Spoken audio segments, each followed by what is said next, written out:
검증된 언론 장악 경력자죠.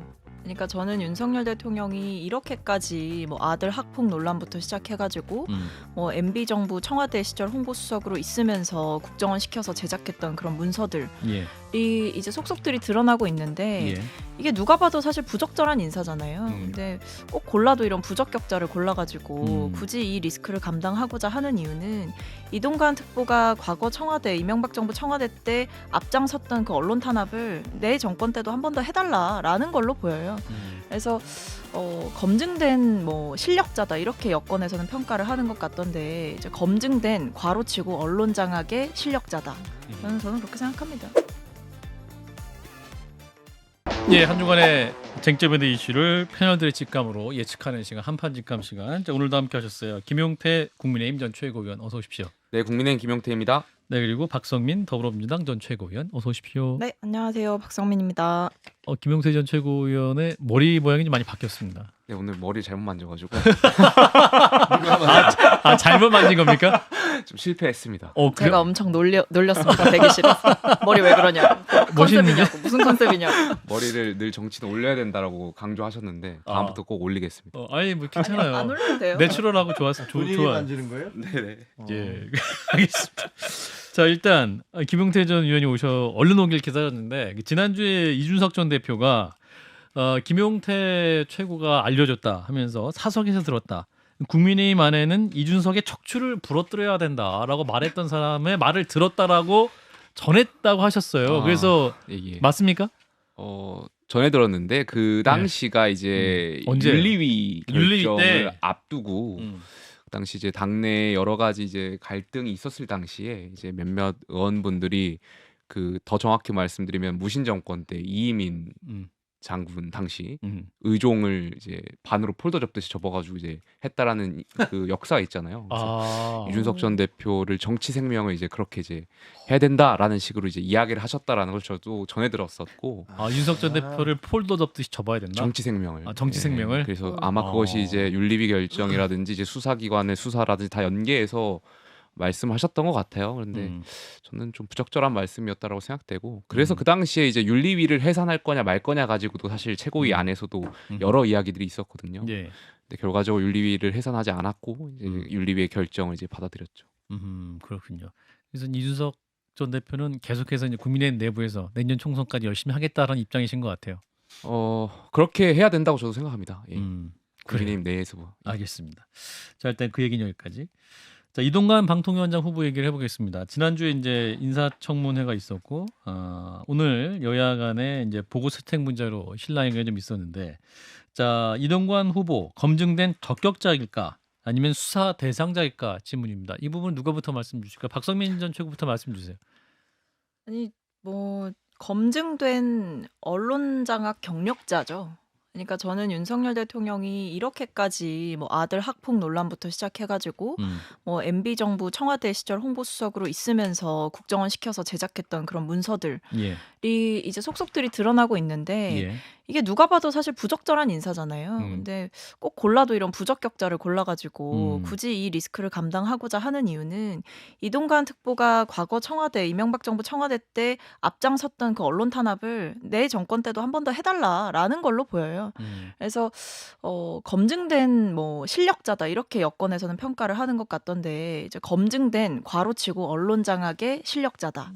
저는 그렇게 생각합니다. 그래서 뭐 수사 대상자도 충분히 될 수 있다라고 생각을 하고요. 오히려 지금 이동관 특보가 계속해서 그 국정원에서 작성됐던 홍보수석실에 보고되는 그 문건들에 대해서 본 적도 없다라는 식으로 얘기하는 것 자체가 나중에 다 본인한테 돌아올 거다라고 생각합니다. 자, 이제 민주당 언론자유특위에서 이제 기자간담회를 하면서 위법 혐의를 농지법 위반, 방송법 위반, 학교폭력 예방법 위반 원인 제공, 사립학교법 위반 원인 제공, 상속세 및 증여세법 위반, 주민등록법 위반, 청탁금지법 위반 등 7대 의혹으로 정리한 상태죠. 자, 김용태 전 최고는 어떻게 보셨어요? 청문회 과정과. 저는 청문회를 보면서 제 기준에는 좋은 점수를 좀 드리기 어려울 것 같아요. 저는 이제 방통위원장이 해야 될 임무가 여러 가지가 있을 수 있겠죠. 후보자께서 강조하셨던 것처럼 방송 산업이라든지 미디어 생태계, 그러니까 플랫폼 구축을 하는 데에는 뭐 후보자께서 잘 하실 수도 있겠다라는 생각이 있지만 저는 그보다도 방통이라는 것이 민주주의에서 굉장히 중요한 업무를 하고 있다고 생각해요. 예. 언론의 역할이라든지 방송의 역할. 그런데 이동관 후보자가 가진 생각이나 이런 것을 보면 저는 민주주의에 대한 생각이나 철학을 잘 보지 못했고 오히려 권위주의 시대의 그런 보도 짐을 통제하는 듯한 그러한 사고를 갖고 계신 것 같아서 예. 저는 그러한 측면에서는 좀 좋은 점수를 드리기 어렵다 이런 말씀. 그래도 긍정적으로 볼 수 있는 부분 없으세요? 아까 전반적으로 전자에 말씀드렸던 것처럼 뭐 미디어 생태계라든지 방송 산업이라든지 본인이 이제 스핀 닥터를 강조하셨던 것 같은데, 예. 그러니까 뭐 기술자의 역할, 방송 기술자의 역할은 잘하실 수 있겠다 저는 생각했어요. 네, 자 김주혁 전 비대위원께서는 언론인 출신이시니까 적임자신가요? 아니요. 적임자 비적임자를 떠나서 수사 대상자라고 얘기하는 것은 좀 너무 과한 얘기인 것 같아요. 왜냐하면 지금 얘기가 그거잖아요. 국정원을 시켜서 제작을 문서를 그 언론 탄압 문서를 제작을 했다. 아니 처음 정말 궁금한 게 문재인 정부가 들어선 다음에 적폐청산을 하겠다면서 200명 가까운 사람이 구속이 됐어요. 근데 왜 그럼 그때 그 수사 안 하셨습니까? 그때 왜 수사 안 하고 그대로 그냥 넘기셨어요? 그로부터 지금 6년이 지났는데 이제 와서 그거를 가지고서 그때 그 이 사람이 거기에 관여된 것으로 보인다라는 그런 가정하에서 수사 대상자다라고 얘기하는 것이 논리적 정합성이 있어 보이지 않습니다. 그리고 두 번째 학폭에 대해서 도대체 왜 그럼 민주당에서는 그 많은 사람들을 동원해서 새로운 사람 못 찾아내나요? 아니 괜찮습니다. 나 학폭 아니었습니다라고 얘기하는 당사자는 그렇게 얘기하는데 예. 주변에 무슨 교사였다는 사람 또 어떤 분들이 나와서 당사자가 아닌 분들이 계속 이렇게 저렇게 얘기를 합니다. 근데 그런 것들이 설득력이 있습니까? 그러면 제가 알기에는 언론사들이 TF팀을 다 꾸려서 추적을 했던 걸로 알고 있어요. 그리고 누구를 찾았더니 그 사람이 제발 나를 괴롭히지 말라. 왜 당신들 와서 이렇게 얘기하느냐 그랬더니 그냥 조용해졌어요. 그런 거 보고 증여세 포탈과 상속세 포탈 그거 저도 취재를 해봤더니 그거 전화 몇 통화 돌리면 사실이 아니라는 게 금방 드러나더라고요. 근데 그게 증여세와 상속세가 포탈했으면 고소 고발을 하시면 되는 거죠. 예. 그리고 부인의 인사청탁 그거는 거꾸로 지금 이동관 그 내정자가 고소를 한 거 아닙니까? YTN에 대해서. YTN을 문제 삼고 있는 거 아니에요. 예. 그래서 전반적으로 몇 달에 걸쳐서 거의 거꾸로 세워놓고 탈탈탈 털다시피 하면서 인신공격에 해당하는 것들을 자행을 했는데 그래서 나온 게 뭐냐. 그리고 청문회에서 지금 야당 의원들이 뭐 새로운 거 결정적인 스모킹 건을 단 한 개라도 밝혀냈느냐. 저는 보면은 다 엉터리였다. 그래서 제가 보기에는 그냥 그 본인들이 이동관 수석을 되게 두려워하는 모양이에요. 아마 과거에 뭐 여러 가지 일들이 있었기 때문에 그래서 저 사람은 되면 안 된다라는 어떤 자기 나름대로의 확신과 신념으로 인격 살인을 계속 저지른 거 아니냐. 과연 이것이 과연 진보의 모습이냐 이런 부분에 대해서 저는 상당히 회의적입니다. 그 이동관 후보자 부인에게 이제 2천만 원 줬다는 분, 그분에게 YTN 취재인 전화를 했더니 바로 받으셨습니까? 그랬더니 바로는 아니고 한참 후에 받았던 것 같다. 또 이렇게 연결해서 했더니 그게 잘못된 말인가요? 그건 잘 모르겠습니다. 근데 분명히 본인은 그 어떻게 얘기할 수도 있죠. 그 사람은 그 처벌받은 사람 아닙니까? 네. 어쨌든 이동관 제가 알기에는 내정자 쪽에서 야, 이 돈이 왜 왔어라고 해서 신고를 해서 그분이 처벌을 받은 걸로 알고 있습니다. 예. 그러면 누가 말이 더 옳을까요? 그거는 제가 보기에는 좀 너무 과하다. 네, 장 변호사님. 지금 논란과 실정법 위반 혐의가 한두 가지가 아니라는 데 문제가 있는 것 같아요. 이를테면 농지법 위반도 이렇습니다.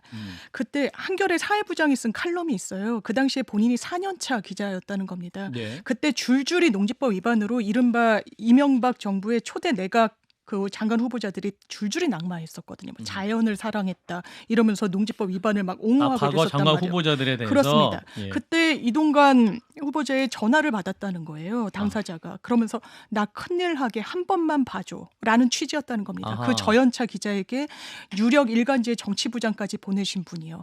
그런데 한 2, 3일 뒤에 쇠고기 파동이 있었다는 거예요. 기사가 묻혔다고 이야기하고 있죠. 건강보험료를 본인의 수익이 있는데 아들 명의로 직장 피부양자로 옮겼다는 의혹도 그건 너무나 또 적고요. 주민등록법 위반도 이렇습니다. 아파트를 팔고서는요 잔금을 못 받을까봐 그 부인 되시는 분이 위장 전입신고를 했다는 의혹인데요. 이게 어떻게 드러났냐?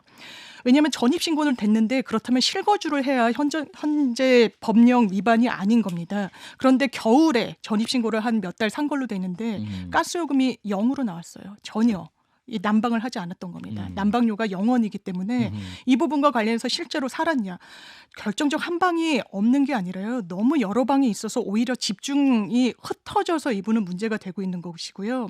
아까 청탁과 관련해서도 그렇습니다. 일단 당사자가 돈을 상당히 늦게 돌려줬다라고 이야기를 해요. 예. 이 사람은 그렇게 말할 동인이 없습니다. 그 당시에 직접 돌려줬다라고 하는 사실관계가 배치되는 사실관계들이 있어요. 왜? 본인은 민정수석실에 이렇게 인사청탁이 들어왔다. 바로 손을 썼다라고 얘기했지만 그 후에 청와대 인사들이 줄줄이 이 돈을 줬다는 사람과 관여된 행사에 앉아 있거든요. 예. 그렇다면 이게 과연 민정수석실에 제대로 보고했던 거 맞냐? 조치를 했던 거 맞냐? 그렇지 않아 보이는 부분이 있는 겁니다. 예. 거기에 대해서 제대로 된 해명 청문회 과정에서 전혀 하지 않았습니다. 자, 박성민 전 최고는 관련해서 그러니까 이분이 보면 되게 말장난을 교묘하게 잘한다라는 전 느낌을 많이 받아요. 특히 이제 학폭 논란과 관련해서도 지금 뭐 국민의힘에서까지 왜 이런 논란을 이제 이동관 특보를 거두는지 모르겠는데 뭐 이동관 특보도 이번 청문회 과정 중에서 그런 얘기를 했죠. 뭐 CCTV가 있는 것도 아니고 결국에 이제 뭐 쉽게 말하면 이제 본 사람이 없다 뭐 이런 취지잖아요 지금. 그런데 뭐 그런 태도도 부적절할 뿐만 아니라 일단 이분이 입장문을 냈죠. 공식 그 내정자가 되기 전에 학폭 관련해서 입장문을 낸 적이 있었는데 보면 이제 학교에서 열렸던 선도위의 처분을 따랐다라고 했지만 예.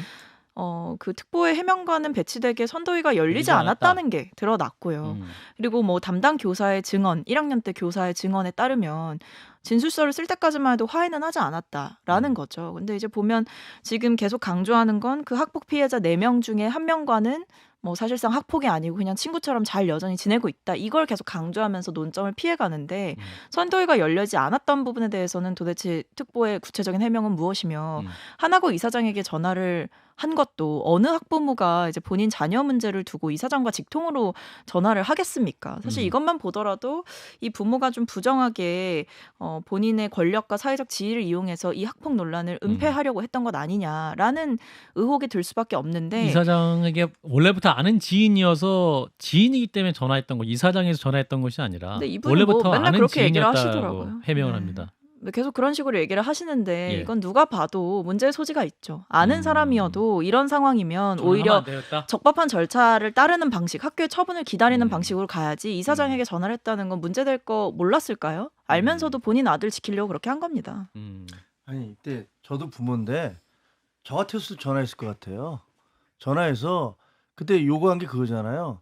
시험은 보고 가게 해달라. 다른 학교로 전학 가는데 시험만 보고 가게 해달라. 그랬는데 결과는 어떻게 됐습니까? 시험 못 보고 그냥 갔어요. 그 이사장한테 압력 전화했으면 그게 통했어야 될 거 아닙니까? 근데 우리 애가 그 전학 가게 생겼는데 시험 못 보고 가면 너무 그 불이익이 크니까 시험은 좀 보고 가게 해주면 안 되겠느냐라고 아는 분이었으니까 거기서 무슨 담임 선생님 알겠습니까? 누구 알겠습니까? 그게 뭐 이사장이사가 아니고 만약에 교감 선생님이거나 아니면 그냥 다른 선생님도 아는 분이 있었으면 그렇게 얘기했을 수도 있다고 생각을 해요. 예. 근데 결과로는 그것은 관철되지 않았던 것이에요. 그러니까 그거를 예를 들면 비판할 수 있죠. 그거 그렇게 하지 말았어야 된다. 맞는 얘기입니다. 그런데 저는 부모로서 만약에 우리 애가 그런 똑같은 일을 당했을 때 내가 그렇게 전화 안 했을 자신이 있을까? 솔직히 저는 자신이 없습니다. 그걸로 비난을 해도 별 수는 없는데요.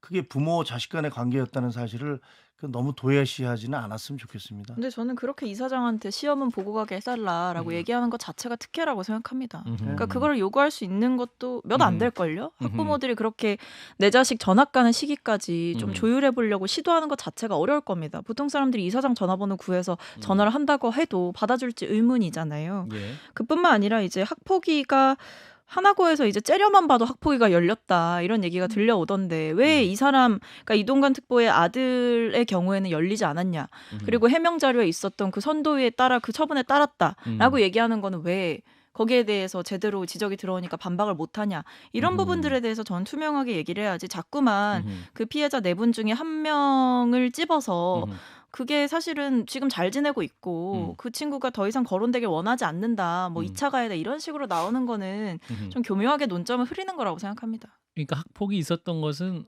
팩트인 거죠. 그러니까 어떤 그 이후에 화해를 했건 안 했건 학폭이 있었던 건 그러니까 물리적 폭력이 있었기 때문에 그리고 때문에. 심지어 본인도 이제 장경태 의원의 질의에 대해서 일부 있었겠죠. 라는 이야기를 하잖아요. 예. 앞뒤가 좀 잘 안 맞는 말씀 많이 하세요. 그러면 부모는 자식의 행위에 대해서 어디까지 책임을 져야 됩니까?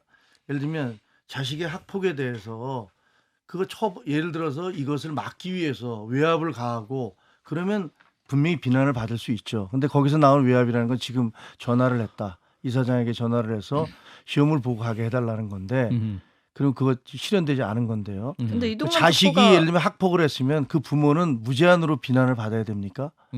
여기서 좀 마무리를 하고요. 부모가 잘못했으면 자식은 처벌받 이유가 없습니다. 2부에서 좀 더 추가적으로 얘기를 하겠습니다. 잠시만요. 자, 이동관 방통위원장 후보자 관련 논란 짚어보고 있는데요. 이제 자녀 학폭 논란이 가장 핵심적 이슈 중 하나입니다. 그런데 이제 비교되는 것이 그 올해 초 그 정순신 국가수사본부장 후보자와 관련해서 정순신 전 검사도 이 자녀 학폭 문제 때문에 이제 낙마를 했기 때문에 비교를 했을 때 이동관 후보자 역시 학폭이 있었던 것은 사실이기 때문에 관련해서 도의적 책임을 지는 것이 마땅하지 않겠느냐라는 쪽이 있고 아니다. 그 건과는 다르다. 이 방통위원장 후보자의 임명들에 전혀 문제가 없다. 이렇게 또 반론이 있기도 합니다. 이 부분 잠깐 짚을까요, 장 변호사님? 저는 정순신 전 검사랑은 다르다고 생각합니다. 그나마 정순신 전 검사는요 법률적인 체제 안에서 시스템 안에서 이 문제를 좀 뭐랄까요 지연 전략으로 했다고 비판받아서 물러나게 된 거죠. 예. 이동관 특보는 시스템 안에서 이 문제 해결하려고 하지 않았습니다. 그 당시의 규정에 따르면요 당연하지만 학폭위가 열렸어야 돼요. 본인은 당사자들과 다 합의했다라고 하지만 지금 여러 명의 그 당시의 교사 선생님들이 아이들이 그때 피해 사실을 쓴 게 맞다라고 합니다. 이동관 내정자의 입장문에는 사실관계가 제대로 담겨 있지 않다라고 이야기합니다. 어느 학부모가 학교 이사장에게 전화를 해서 아이를 시험을 보고 전학을 가게 해달라고 부탁할 수 있습니까? 이거는 말도 되지 않는 거예요. 이건 본인의 권력, 본인의 그런 위상을 아들 문제에 있어서 상당히 다른 아이들 피해자를 방치하는 방향으로 했던 겁니다. 정순신 전 검사 케이스랑은 그런 면에서 비교하기가 어렵고 전 더 나쁘다고 더 생각합니다. 나쁘다. 반론해 주실까요? 저는 네, 이제 김영태 물론 의원께서. 이제 이동관 후보자에 대한 제 생각은 일부에서 말씀드렸지만 이 학폭에 대한 부분 좀 다르게 봐요. 그러니까 피해자와의 관계가 굉장히 중요한 것 같아요. 그러니까 학교 폭력 당연히 있어서는 안 되지만 어쩔 수 없이 그런 일이 발생했고 그럼에도 불구하고 이제 피해자와의 어떤 관계가 가해자 학생과의 관계가 합의가 됐고 또 피해자가 더 이상 이 일이 커지는 것을 원치 않나 한다면 저는 정치권에서도 이 문제를 그렇게 크게 막 문제 삼고 거론하는 것은 오히려 그것이 더 2차 가해가 될 수 있다고 저는 생각하거든요. 피해자와의 관계가 굉장히 중요하다라고 생각하고 있고 아까 조금 전에 박성민 전 최고께서 이제 후보자가 김승유 이사장하고 통화한 것에 대해 지적을 하셨는데 네. 저는 개인적으로 봤을 때 물론 저였어도 그런 상황에서 안 했겠고 안 하는 게 맞았겠지만 근데 또 반대로 생각해 보면은 하나고에 아는 사람이 이제 김승유 당시 이사장이고 또 그것이 이제 지인 간의 관계였으면 그걸 또 전화할 수도 있다라고 저는 생각은 되거든요. 근데 그걸 가지고 뭐 사퇴하라 이렇게까지 번지는 것은 좀 과도하다. 침소봉대하는 일이라고 생각합니다. 과도하다. 네. 누가 말씀하실까? 박성민 전 최고 과도하다는 곳의 반론. 근데 지인이면 뭐 지인인데 지인이 하필 이사장이고 근데 하필 뭐 아들의 이 논란이 터졌고 그래서 뭐 아는 사람이 이사장밖에 없어서 전화를 했다? 그럼 담임 교사는 왜 있나요? 교사한테 전화하면 되잖아요. 근데 왜 굳이 이사장한테 전화를 하나요? 또는 뭐 선도위를 담당하고 있는 교직원이 분명히 있었을 텐데 예. 뭐 어떤 일인지 좀 자초지종을 듣고 싶다라고 하면 그런 절차를 담당하고 있는 실무 교사에게 문의를 하면 될 일이고 그렇지 않더라도 뭐 학폭위가 열리면서 부모가 소환되거나 그럴 수가 있거든요. 근데 지금 보면 이제 학폭위조차도 열리지 않았고 그리고 뭐 선도위 처분을 따랐다고 하나 선도위도 열리지 않은 것이 확인됐기 때문에 사실상 학교 안에서 이 본인이 분명히 접촉할 수 있는 그런 실무 라인이라든지 또는 부모로서 좀 책임을 지고 아이의 행동에 대해서 부모로서 역할을 다해야 될 시점이 애초에 없었다고 봐야 되는 거죠. 그러니까 그렇기 때문에 왜 열리지 않았느냐라는 점 지적할 수밖에 없는 것이고 또 한편으로는 아는 사이라고 해서 그 좀 심각한 상황에서 절차가 진행되는 것을 기다리기보다 이사장에게 전화해서 진위를 파악하려고 한 것 자체가 사실 당시 굉장한 좀 사회적 지위를 어느 정도 갖고 있던 이동관 특보가 그렇게 했다는 것 자체는 충분히 이거는 뭐 변명의 여지 없이 비판받아 마땅하다고 생각합니다. 김재혁 전 비대위 말씀하시겠습니까? 충분히 아까 말씀하셨죠? 좀 많이 했습니다. 네, 알겠습니다. 네. 자, 그러면 이제 윤석열 대통령은 임명을 강행할 것이냐, 그리고 강행한 이후에는 방송통신 분야 대수술이 예고되고 있는데 특히 공영방송이 가장 핵심 타깃이 될 것이다. 그래서 일부에서 뭐 지라시도 돌고 있는 그런 상황에서 이 부분에 대한 전망까지 이제 덮어주시면, 이 부분은 김재혁 비대위원부터 말씀 주시죠. 대통령 임명 강행할까요? 하겠죠. 예. 예, 뭐 사실 이제 굉장히 좀 벌써 10몇 명째라는 보도도 나오잖아요. 보고서 채택 안 됐는데 네, 이제 하는 거. 상당히 좀 그렇긴 한데 저는 뭐 지금 여야가 이거에 대해서 합의를 잘 하지 못하고 있고 그리고 대통령이 그 방송통신 문제에 대한 어떤 이게 좀 문제가 있다라는 생각을 하는 것 같아요. 예. 그래서 누군가 좀 잘 아는 사람이 이런 부분들을 저 방통 문제를 다루는 게 좋겠다라는 생각을 하는 것 같아요. 예. 그러니까 그런 부분에서는 아마 임명을 하실 거로 보는데, 근데 저도 평소 언론에 있었지만 예. 이게 계속 이렇게 되풀이되는 것들 저도 참 안타깝게 생각을 합니다. 공영방송 문제에 대해서. 네, 정권이 바뀔 때마다 이게 솔직히 좌나 우나 이런 거 따질 것 없이 다 그래왔거든요. 바뀔 때마다 그래왔습니다. 또 다시 한번 가는 거예요. 그리고 그 문재인 정부에서 뭐 방송 탄압이 없었다. 그건 저는 정말 새빨간 거짓말이라고 생각을 합니다. 그 김어준 씨는 그 정권이 바뀐 다음에 SBS에 무슨 저 블랙하우스라는 그 드라마 저 시사 프로그램의 책임자로 갔고, 예. 그다음에 주진우 씨도 그다음에 거기 스트레이트인가에 하는 그런 MBC, MBC로 갔고, 그다음에 김용민 씨 낙곰수에 있던 사람들 또 그분도 무슨 KBS 라디오인가로 갔던 걸로 기억을 하고, 그 본인들 스스로가 우리는 편파의 상징이다라고 그렇게 자랑스럽게 하는 사람들을 다 그런 중요한 방송에 그런 책임자로 다 보냈어요. 예. 그리고 그다음에 KBS MBC 사장 그 사람들 표현에 따르면 홍위병 같은 어떤 언론 노조원들이 공격을 해서 쫓아냈다라고 주장을 하지 않습니까? 실제로 KBS MBC 사장 아주 모멸스러운 방법으로 다 쫓겨났고요. 그런 것들이 상존했는데, 그것이 뭐 문재인 정부에서는 우리는 언론 탄압이 하나도 없었어? 방통위원장이 그 TV조선에 대한 점수를 조작하라고 뭐 직접 지시했는지 아니면 그것이 부끄럽다고 했는지 모르지만 그런 걸로 해서 점수를 조작한 사람들이 공무원들이 줄줄이 구속이 됐어요. 그게 언론 탄압이 없었던 겁니까? 그러니까 지금 마치 민주당이 뭐 우리는 아주 정말 순결하고 무고한 사람들인데 이 악마 같은 정권이 언론을 장악하려고 해? 그런 거짓말을 하면 안 됩니다. 한상혁 위원장의 공소장에 보면 그 점수를 조작했다는 게 아니고요. 점수가 TV조선에 나쁘게 나올 걸로 예상되게 점수를 매길 만한 사람들로 구성했다. 뭐 이런 겁니다. 그러니까 언론장악 홍보수석했던 박수현 전 홍보수석이 이렇게 얘기하더라고요. 본인 때는 최소한 방통위원장한테 직접 전하고 이런 적 없다라고 하더라고요. 전 결이 다르다고 생각하고요. 또 하나는 그렇습니다. 저는 이동관 후보자 청문회를 보고 상당히 놀랐습니다. 왜냐하면 이런 말을 서슴지 않고 했기 때문이에요. 정파적 보도를 일방적으로 쏟아내는 시스템을 교정하겠다. 언론을 향한 선전포고였습니다. 공영방송은 권력과 자본이 아닌 노조로부터 독립해야 된다. 이건 국민들한테 들으라고 하는 말이 아닙니다. 누구한테 들으라고 하는 말이냐. 대통령 들으라고 하는 말이라고 생각돼요. 왜? 대통령이 이렇게 얘기하니까요. 지금도 공산 전체주의가 가짜뉴스를 퍼뜨리면서 민주주의자의 얼굴을 하고 있다고 얘기하고 있으니까요. 이게 8.15 경축사였습니다. 이게 우리나라의 현실이에요. 그렇다면 거기에 맥이 상당히 닿아 있죠. 그렇다면 이동관 후보자 임명 강행하겠죠. 대통령의 언론관과 맞아 떨어지니까요. 언론을 뭔가 교정하고 고치고 탄압해야 되는 대상으로 지금 보고 있다는 거에 대해서는 이론의 여지가 없습니다. 그걸 심지어 숨기지도 않습니다. 앞으로 언론 지형이 어떻게 될지 좀 살펴봐야 될 것 같습니다.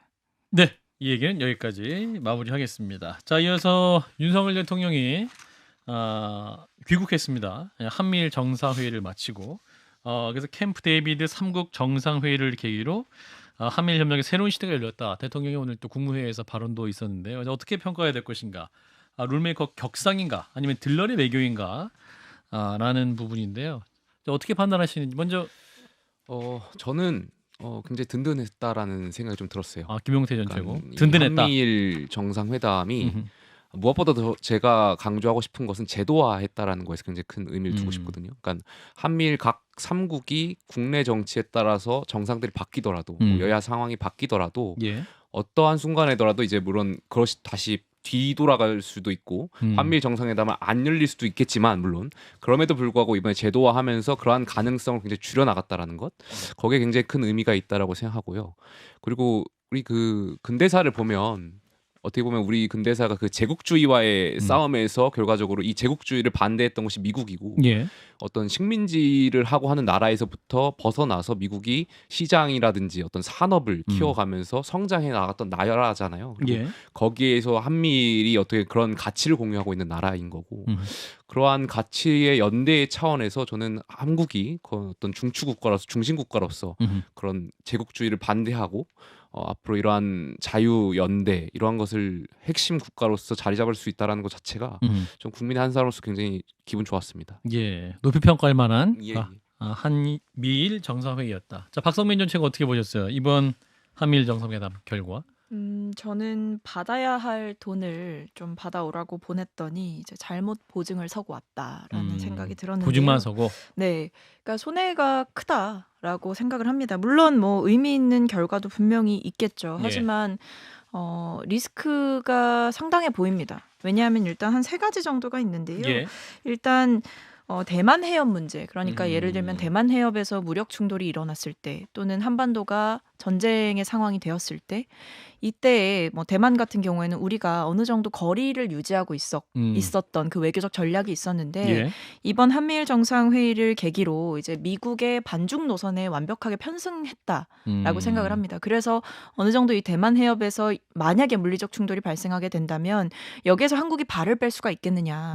김용태 최고께서 앞에서 제도화 뭐 이런 부분을 짚어주셨는데 제도화, 문서화된 부분, 그러니까 일종의 외교적 약속이 존재하기 때문에 한국이 그로부터 절대 무관한 스탠스를 취할 수가 없을 것이다. 그런 점이 좀 걱정이 되는 지점이고요. 예. 또 일본이 이제 한반도 유사시에 개입할 수 있다.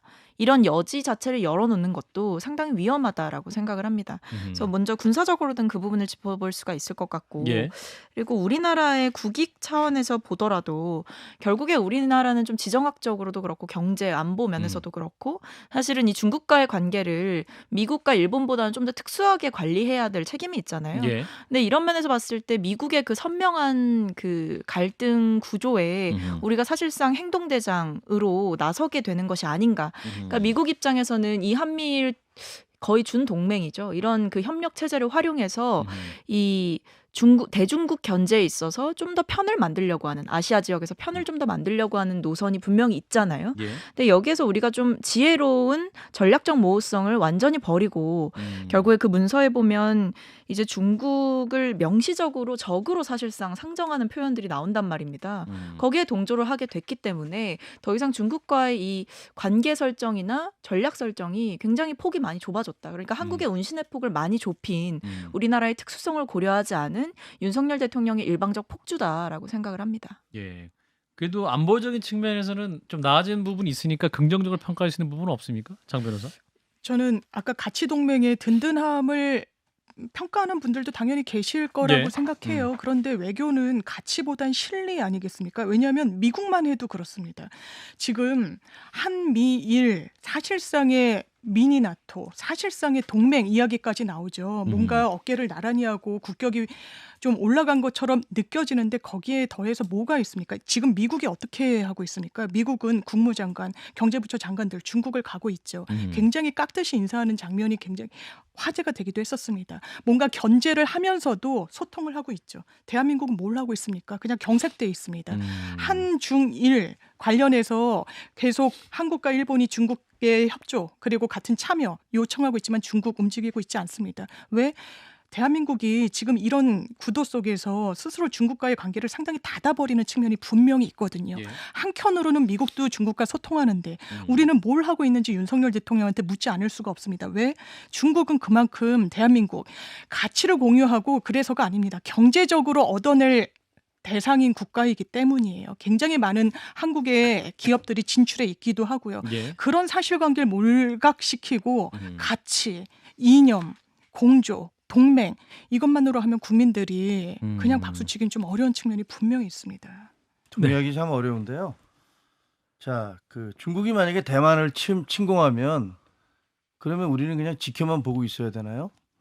러시아가 우크라이나를 침공을 했는데 유럽 국가들은 뭐 거기 가서 방어를 해준다고 얘기를 하고 있는데 그건 침략 전쟁이기 때문에 침략 전쟁을 부인하니까 맞겠죠. 중국은 그런 얘기합니다. 대만은 원래부터 우리나라였다. 자, 북한도 그렇게 얘기합니다. 남한도 원래 우리나라였다. 그럼 북한이 우리를 침공해 오면 우리는 누구한테 도움을 요청할 겁니까? 미국은 한미 동맹이니까 들어오겠죠.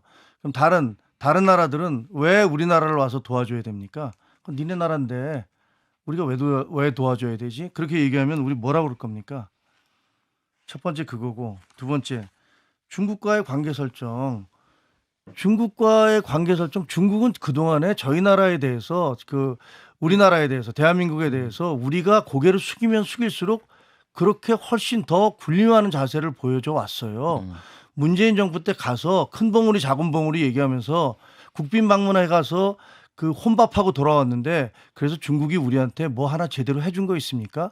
우리나라 제대로 대우해 줬습니까? 우리나라 경제 문제 우리 여행객 안 보내는 거 풀어줄게 이렇게 했습니까? 전혀 그러지 않았습니다. 그러면 그럴수록 우리를 조공국가 취급을 했습니다. 그리고 경제적 이익이요. 처음에 90년대 1991년인가요? 그때 몇 년도인지 90년대 초인데 WTO에 중국이 가입할 때만 해도 중국은 뭐 정말 세계의 공장 가난한 나라였습니다. 우리나라도 중국에 수출 많이 해서 그때 이익 많이 봤어요. 지금이요? 문재인 정부 때부터 계속 경제적으로 우리는 중국으로부터 수입을 많이 해오고 있어요. 왜? 우리 경쟁자가 됐어요, 이제는. 우리는 더 고도화된 상품을 만들어내지 못하면 중국에 수출할 수가 없어요, 이제. 그러니까 마치 중국이 땅덩어리가 넓으니까 그게 전부 다 우리 거다라는 식의 생각은 현재 중국의 경제 상황이라든가 이런 것들을 따져보면 맞지도 않는 얘기입니다. 아까 근데 이제 대만 얘기하셨는데 대만 얘기 이제 민감한 이유는 대만과 중국이 분쟁 시에 만약에 우리가 이제 대만을 함께 할 경우에 이제 북한과의 관계도 있지 않습니까? 그러니까 남북간의 개입을 해야 된다는 얘기가 아니고요. 예. 적어도 심정적으로 침략 전쟁을 부인하고 비난해야 되는 거 아니겠습니까? 예. 아무리 자기네 나라다라고 얘기해도 대만도 엄연한 국채를 가지고 있는데 국제사회에서 힘이 없어서 지금 유엔에도 가입을 못하고 있지만 그런 걸 보면서 진보 진영에서 그걸 가지고서 중국을 생각해서 대만을 갖다가 단교를 해야 된다는 식으로 주장을 한다면 그건 저는 옳지 않다고 생각합니다. 예, 반론해 주실까요, 박성민 전 최고? 그뿐만 아니라 사실 이제 중국 문제에 대해서 우리가 전략적 스탠스를 취하지 못한다라는 비판을 할 수밖에 없는 이유가 이게 미국에 완벽하게 편승을 하게 되면 사실 몇 달 전이었던 것 같은데 이제 반도체 관련해서 중국이 대미 제재를 하게 되면서 사실은 빈 시장이 생기지 않습니까? 이른바 틈새 시장이라고 할 수가 있는데 그것을 충분히 우리나라 기업들이 차지할 수가 있었어요. 그런데 미국에서 뭐라고 하냐면 한국의 협조 요청이라는 것을 빌미로 사실상 그런 대중국 수출에 있어서 협조하지 말라라는 거잖아요. 그러니까 그런 식으로 이제 경제 주권을 좀 침해하고 있다. 이런 미국에 대한 비판까지도 저희가 했었었는데 그런 면에서 이제 경제적으로 실제적 타격이 오는 상황 그리고 미국이 협력 체제 또는 동맹 체제라는 것을 이유로 좀 과도하게 우리나라의 주권을 침해하는 현상이 국방뿐만 아니라 사실은 경제면에서 나타났기 때문에 여러 방면을 우려를 하는 겁니다. 그래서 이제 중국과의 관계 설정에서 당연히 경제적인 면을 얘기할 수밖에 없는 거고 거기서 발생하는 손실에 대해서 지금 이 정부는 무슨 전략과 무슨 대책을 가지고 있느냐. 그러니까 얻은 게 있다면 그만큼 잃는 것도 지금 있는 상황이라면 이 잃는 것을 최소화하기 위한 고민과 노력이 있느냐. 이걸 짚어볼 수밖에 없는 거예요. 선명한 만큼 적이 생기는 것이고 적이 되지 않아도 될 사람들은 적으로 돌리고 있기 때문에 이 정부의 외교에 있어서 전략과 실익, 국익보다 오히려 본인의 가치관을 드러내기 위한 가치 외교 이런 식으로 브랜딩하는 데만 너무나 집착하고 있다. 이런 생각이 드는 거죠. 한미일이 너무 선명해지니까 중국과의 관계에 대한 우려 이런 것이 이제 비판 지점이라고 하는 건데 자, 답변 주시면. 그 말씀 앵커님 말씀도 선후 관계가 잘못된 게 한미일의 관계가 선명해져서 중국과의 관계가 무너진 좀 이렇게 틀어지는 것이 아니라 먼저 북중러가 한미일에 대한 원래 한일 관계가 그렇게 좋지 않았습니다. 근데 북중러가 자기들끼리 어떤 그런 체제라든지 이런 것을 연대하려고 하는 움직임들이 계속돼 왔었던 거고 도발도 계속 이어져 왔던 것이고요. 그러다 보니까 한일 관계가 어려움에도 불구하고 이런 한미일 어떤 연대가 이루어져 간다라는 말씀, 선후 관계를 먼저 말씀드리고 싶고요. 그러니까 박성민 전 최고는 민주당에서 지적하신 말씀처럼 중국과의 실리적인 부분은 굉장히 중요해요. 그러니까 우리 정부도 여기에 대해서 많은 관심을 갖고 중국 가서 물건 많이 팔아와야죠. 큰 시장이고 당연히 이 부분도 굉장히 중요한데 그런데 중국하고 가치를 논할 수는 없는 거 아니겠습니까? 우리가 어떻게 중국하고 가치를 공유할 수 있겠습니까? 중국 인권 탄압하잖아요. 기업가들 하루아침에 갑자기 어디로 갔는지도 모르고 그러니까 이러한 탄압을 하는 국가와 어떻게 우리 대한민국이 또 미국이 또 자유라는 이 민주주의 국가에서 어떻게 가치를 공유할 수 있겠습니까? 저는 윤석열 정권이 여기 가치에 대해서는 더 선명한 그런 가치를 더 드러내야 된다고 생각하고 있고 물론 뒤로는 중국과의 그런 실리 외교 당연히 중요하고 앞으로도 더 그 부분에 있어서 실리 외교에 대한 부분은 더 채워 나가야 된다는 말씀 드리고 싶습니다. 예.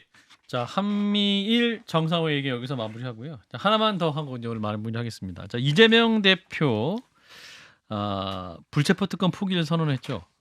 그러면서 이제 민주당이 검찰을 향해서 이렇게 얘기했습니다. 구속영장 청구는 8월 국회 비회계 중에 하나에 촉구를 하면서 또 국민의힘 측이나 혹은 한동훈 장관은 지금껏 했던 방탄보다 더 저질이다. 무슨 음식점 음식 참기듯이 영장 청구하라는 것이냐 이렇게 또 얘기를 하고 있습니다. 자, 이재명 대표의 비회계 영장 청구 요구는 정당한 것인가 이 부분을 얘기해 볼까요? 장 변호사님. 검찰이 수사 스케줄이 당연히 있겠죠. 네네. 지금 백현동 그리고 쌍방울 대납 사건 합쳐가지고 기소하려면 9월달에 할 수밖에 없을 겁니다. 정기국회가 열린 뒤에 할 수밖에 없을 텐데요. 예. 그렇다면 묻지 않을 수가 없는 겁니다. 대장동 기소한 지 지금 1년이 넘었나요? 백현동 사건도요. 2015년도인가? 성남시장 재직 당시였어요. 예, 거의 10년 전 사건입니다. 왜 지금 기소합니까? 왜 그동안 수사하지 못했습니까?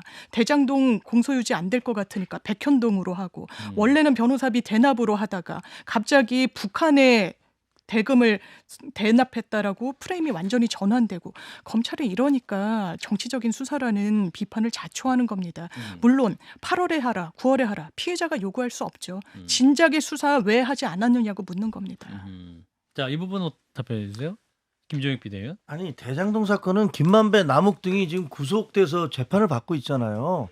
근데 거기서 언론에서 그리고 또 유동규가 나와서 사실상은 무슨 저수지가 있는 거고 그 돈이 무슨 이재명에게 갔고 이런 식의 주장을 그 이전에 언론도 많이 추적 보도를 해서 그런 식의 보도를 했었고 그다음에 기소가 된 다음에 유동규 씨도 그와 비슷한 증언을 하고 있는데 검찰에서 아마 명백한 뭐를 잡아내지 못하고 있는 것 같아요. 근데 이 수사 자체가 이재명 대표에 대한 수사는 아니잖아요. 대장동 사건 자체가 기소가 됐는데요. 네. 네. 그리고 그 백현동 사건 같은 경우는 지금 그 옹벽 아파트 그거는 지난번에 대선이 치러지면서 그때 많은 데서 야 어떻게 전 세계에 이런 기네스북에 오를 아파트가 있을 수 있어?라고 그 보도를 하면서 그때부터 논쟁이 된 거 아닙니까? 그리고 이 수사들 전부 다 문재인 정부 때 시작됐어요. 그럼 문재인 정부가 그 이재명 대표를 탄압하기 위해서 수사를 시작했습니까? 그리고 그 수사가 진행되고 있는 거예요 지금 와중에. 그리고 저는 비회기 중에 수사해라. 아니 진짜 무슨 뭐 라면집, 짜장면집입니까? 검찰이 수사가 끝나지 않았어도 내 회기에 맞춰서 나를 위해서 어떤 특정 시점에 영장을 청구하라 말아를 그렇게 주장하는 피의자가 전 세계에 어디 있습니까? 마치 송영길 대표 무슨 나는 죄가 없다. 근데 나를 구속시켜라. 라고 얘기하는 것처럼 앞뒤가 안 맞는 얘기입니다. 근데 한편으로는 이제 이 정부가 시작된 지 1년 3개월이 지났고 또 정부가 새로 출범하면서 또 이제 검찰총장도 바뀌고 새롭게 또 수사진도 개편이 되고 하면서 신속하게 수사가 마무리 될 걸로 기대했던 국민도 굉장히 많으셨을 것 같아요. 왜냐하면 또 이 얘기는 대선 기간 내내 또 문제가 됐던 얘기이기도 하기 때문에 국민적 피로감도 상당하지 않겠습니까? 그렇기 때문에 그러면 수사 왜 이렇게 빨리 안 끝나나? 일단 4건이잖아요. 백현동, 대장동 선거법 위반, 쌍방울까지 4개에서 저도 아이템 너무 많이 해가지고 이게 도대체 언제 끝나는 것이냐 이런 궁금증 국민들이 가지실 것 같아요. 이 부분 어떻게 봐야 돼요? 검찰의 수사, 검찰이 정말 제대로 하고 있는 거 맞나? 아니면 혹은 못하는 것인가? 이런 궁금증. 그러니까 뭐 그러한 생각에 대해서 다른 생각하지 않도록 검찰도 수사기관도 빨리 이 사건을 빨리 끝내주셨으면 좋겠어요. 그러니까 이 사건이 말씀하셨던 대로 국민의 피로감이 굉장히 많기 때문에 저는 예. 뭐 어떤 여론조사나 정당 지지도나 이런 것에 영향을 미칠 거라고 생각하지 않아요. 근데 지금 이 상황이 저는 너무 웃기잖아요. 그러니까 저는 코미디 빅리그를 보는 것 같아요. 아니 대한민국 헌정사에 예. 야당 대표가 개인 비리 의혹으로 이렇게 수사에 한 건도 아니고 앵커께서도 웃으셨지만 뭐 여러 건을 가지고 수사 받고 있는 이 상황이나 야당 대표가 재판에 일주일에 몇 번씩 간다고 하더라고요. 뭐 2번인가요? 가는 그 상황도 웃기고. 근데 이 상황을 개인의 비리 의혹인데 야당 대표는 마치 본인이 민주주의의 투사인 양, 굉장히 본인이 탄압받고 있는 양 꾸미고 있는 상황도 저는 비상식적인 것 같고요. 여기에 대고 법무부 장관도 야당 대표와 계속 말싸움하고 있는 듯한 느낌을 받는 것도 저는 대한민국의 정치가 품격과 품위가 진짜 다 없어졌구나. 그러니까 저는 글쎄요, 저는 민주당이 왜 이렇게 됐는지 모르겠는데 그래서 저는 이 상황 자체가 국민들이 이미 질렸고 그러니까 야당에서도 빨리 결정해야 된다 이렇게 생각합니다. 어떤 결정해야 될까요? 뭐 정치적인 결정을 하셔야 이재명 된다고 대표 봐요. 거취 문제에 대해서. 예. 자, 박성민 전 최고위 현재 수사 상황. 뭐 좀 빈수레가 요란하다 이런 생각이 들어요. 아, 빈수레가 사실 뭐 검찰이 언론 플레이를 안 하지 않죠. 그러니까 검찰 관계자, 뭐 익명의 관계자이긴 합니다만 특히 이제 법조계에서 쓰여지는 기사들을 보면 이제 검찰 관계자들의 멘트가 나오는데 상당히 자신만만합니다. 뭐 증거가 차고 넘치고 구속영장을 청구할 만한 충분한 사유가 있고 이런 식으로 이제 본인들이 굉장히 준비됐다라는. 그러니까 본인들은 이재명 대표의 유죄를 입증할 만한 그리고 구속 필요성을 정당화시킬 만한 여러 가지 정황과 증거 이런 것들을 다 가지고 있는 것처럼 언론에는 계속 나옵니다. 예. 그런데 문제는 그렇다고 한다면 제가 검찰이라면 이 이재명 대표를 반드시 구속시켜서 내가 반드시 끝장을 보겠다라고 생각을 한다면 저는 비회기 기간을 놓치지 않을 거다라는 거죠. 근데 지금 보면 영장 청구를 하려고 하는 이 검찰의 움직임을 보면 뭘 하겠다고 하냐면 병합해서 하겠다고 하잖아요. 그러니까 쌍방울 백현동 묶어가지고 하겠다고 하고 근데 쌍방울 재판을 보면 사실 어쨌든 진척이 안 나가고 있고 저 같으면 백현동 건으로 그렇게 자신만만하다면 저는 백현동 건으로 단독으로 칠 것 같거든요. 근데 보면 그런 움직임이 보여지지가 않는다는 거죠. 그래서 검찰이 자신만만하게 얘기한 거에 비해서 생각보다 움직임은 굼뜨다. 그래서 이 움직임을 망설일 수밖에 없는 것. 검찰도 분명히 역풍에 대해서 만약에 구속영장을 청구했는데 판사가 기각시킨다면 결국에 검찰의 수사가 좀 부실했거나 또는 검찰이 얘기했던 것만큼의 증거가 없었다라는 것이 드러나는 상황이기 때문에 이것을 우려해서 검찰도 상당히 신중한 보폭을 보여주고 있다라는 생각이 들어서 그동안 언론에서 보여줬던 것보다는 뭐가 많이 없나 보다라는 생각을 하는 거죠. 예. 자, 일단은 오늘 여기까지 논의를 하도록 하겠습니다. 한판직감 함께해 주신 분 김용태 전 국민의힘 최고위원 그리고 박성민 더불어민주당 전 최고위원 두 분 고맙습니다. 감사합니다. 좋아요. 구독, 알림 설정.